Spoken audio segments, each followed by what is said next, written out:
I want to ask you a question. And before you answer it, I want you to be completely honest with yourself. If I asked you right now, exactly how much does it cost to run your household every month? Could you tell me?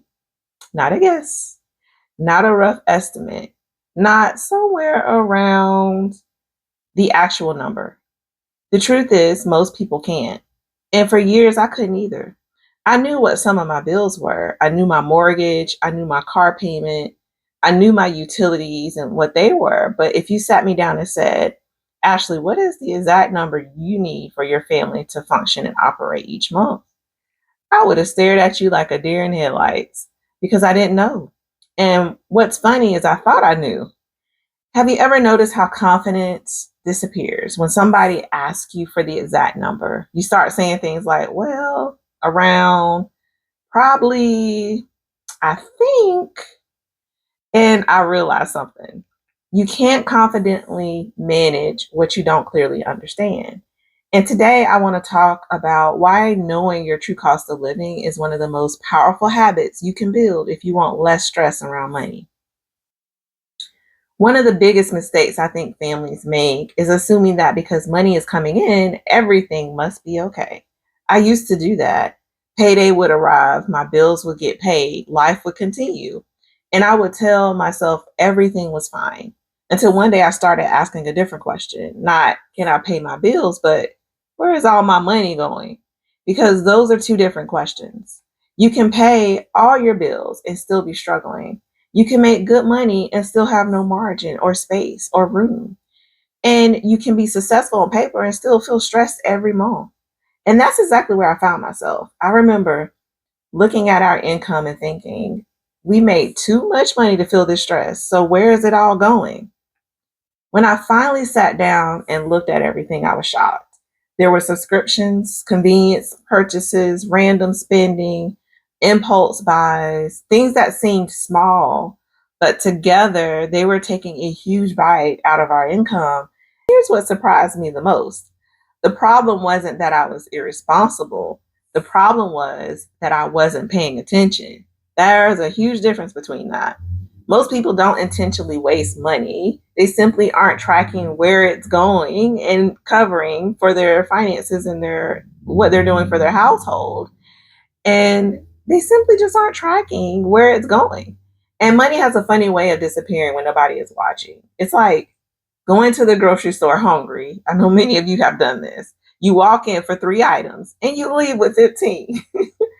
And sometimes, that's the same thing that happens with money.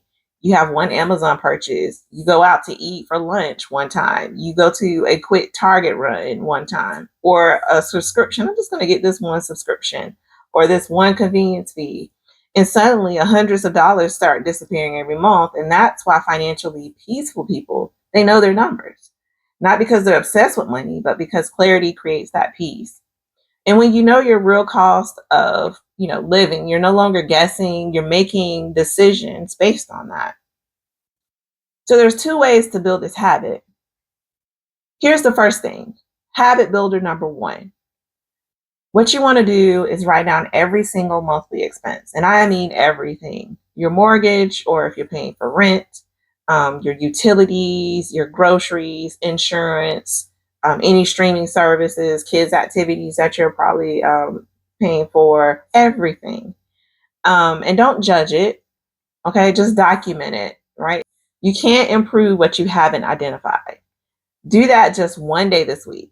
Just one thing and nothing else. Don't do anything else that I'm going to say in this video. Just do that one thing this week. Take a break, mental break. Don't even think about it, but write down everything on a piece of paper.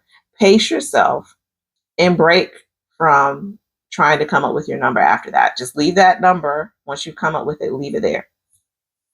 Habit number two, review your spending from the last 90 days. That's the next step. And you're going to do that another day, not the same day. This is where the truth starts to show up. Not what you think you spend, what you actually spend.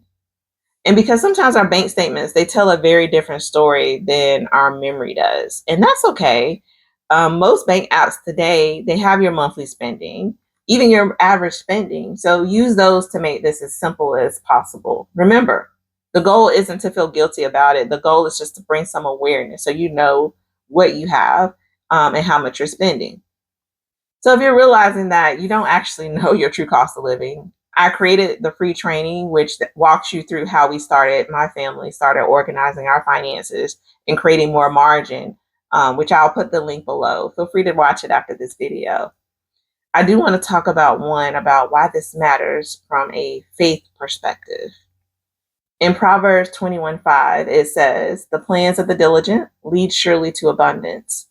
Notice it doesn't say wishes, it says the plans. Planning is stewardship. Planning is responsibility. Planning is wisdom. And knowing your cost of living is part of that stewardship because God can't guide what you're unwillingly to look at, right? You gotta, if you're not looking at it and paying attention, why is God gonna steward you and move you in that direction if you're not paying attention to it? So you gotta pay attention to it. Knowing your true cost of living won't magically solve every money problem, but it will eliminate something that creates stress for so many families: uncertainty. And once you replace uncertainty with clarity, you'll be amazed how much calmer you feel because clarity is often the first step toward financial peace. And that is what gives you so much more relief. Thank you so much for watching, and God bless.